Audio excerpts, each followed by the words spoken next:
Morning guys. আজকে আমাদের এখানে দেখো কত মেঘ করেছে, বৃষ্টিও হতে পারে।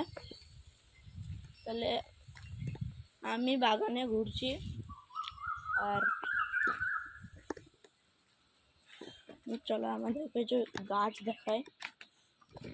এইটা হলো আমাদের জবা গাছ, এইটা হলো আম গাছ, আর তোমরা ওই দিকে দেখতে পাচ্ছ এইটা হলো নিম গাছ।